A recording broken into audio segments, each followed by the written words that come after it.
Le nombre de jeunes femmes qui doivent être hospitalisées pour des problèmes d'anorexie ou de boulimie est en recrudescence depuis l'automne à Montréal et à Québec.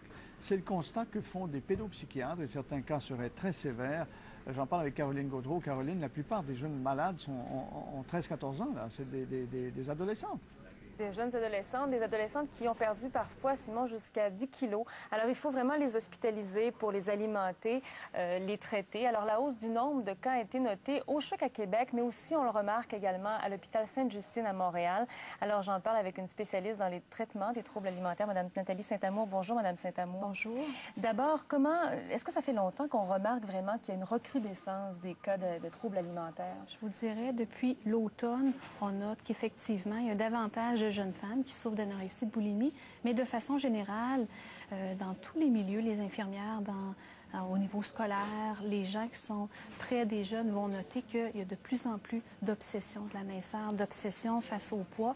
Et c'est mêlant pour les jeunes filles. Elles ne savent plus c'est quoi manger.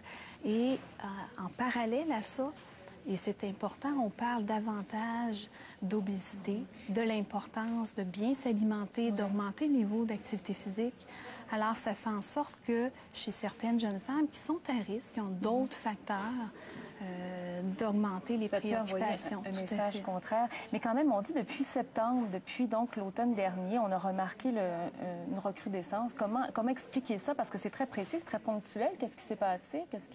Bien, comme je vous le dis, il y a probablement un ensemble de facteurs, mais cet élément-là, du fait qu'on en parle davantage, on en parle plus dans les écoles, dans les médias, l'important de manger sainement, de faire attention à l'alimentation, d'augmenter le niveau d'activité physique.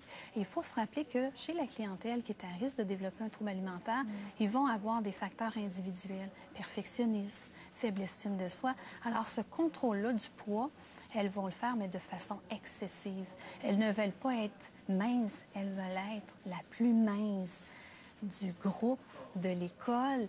Et donc, ça va faire en sorte que face à ces clientèles-là, à ces jeunes femmes-là qui ont des facteurs prédisposants augmentés.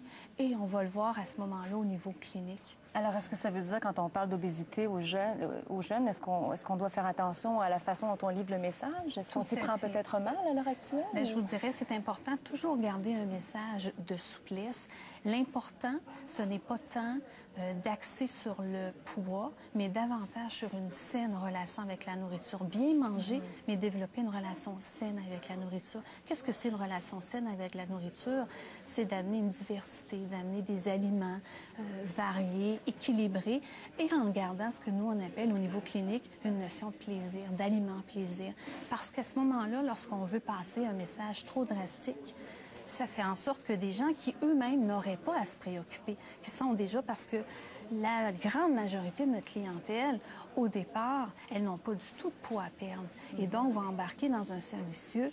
Et je pense que le message qui est important, c'est justement lorsqu'on veut prévenir à la fois des troubles alimentaires, mais également de l'obésité, que ce soit fait de façon dans un cadre de souplesse, puis de faire attention justement à la façon que les messages vont être véhiculés. Parce qu'on parle beaucoup d'obésité, mais il y a une différence entre être obèse et avoir 10 livres à perdre. Et c'est ça un petit peu la nuance qu'il faut faire. Mais pour les jeunes, ils ne verront pas. Elle n'existe pas, cette nuance. Ce 10 livres-là va être perçu comme... Ou même, il y a des jeunes femmes qui vont se sentir grosses et qu'elles ne le sont pas du tout. Et c'est parmi les critères diagnostiques, de toute façon, de l'anorexie, des jeunes femmes qui vont se voir grosses, qui vont être excessivement préoccupées et qui, dans les faits, n'ont pas du tout de poids à perdre. Mais quand on parle du nombre d'hospitalisations qui est en recrudescence, ça veut dire que c'est des cas quand même extrêmes. J'imagine quand on se rend là, c'est parce qu'on est au bout, là. Oui. Et ce qui est important, c'est de voir que ça, c'est la pointe du iceberg et qu'on ne développe pas un trouble alimentaire du jour au lendemain. Donc, ça se fait graduellement au départ et c'est l'importance pour les parents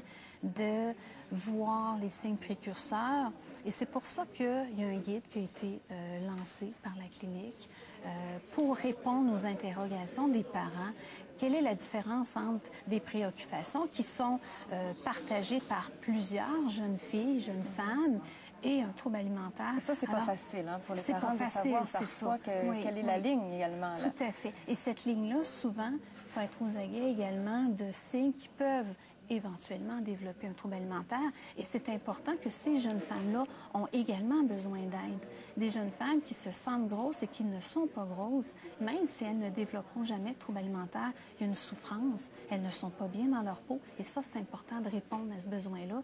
Et c'est une grande partie de la clientèle qui est jeune adulte et même adulte. Et ce qui est d'autant plus important, c'est qu'on dit que quand on prévient tôt, c'est plus facile de traiter donc les jeunes qui sont atteints de troubles alimentaires. Tout à fait. Et elles ne se rendront pas jusqu'à dans des cas extrêmes où là, on a recours à une hospitalisation, à un traitement qui est long.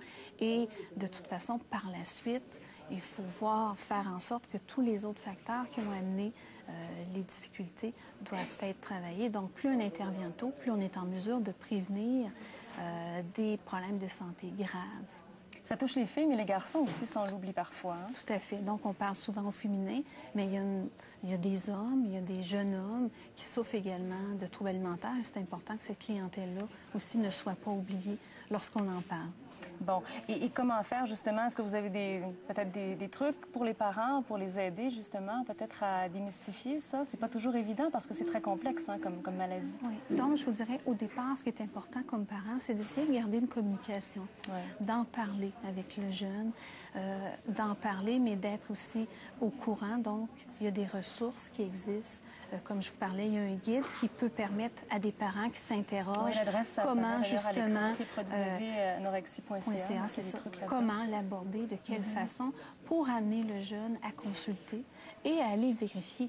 Donc, est-ce qu'effectivement, il y a des signes précurseurs? Est-ce que la personne vit un trouble alimentaire? Et si oui, d'apporter l'aide et le support approprié.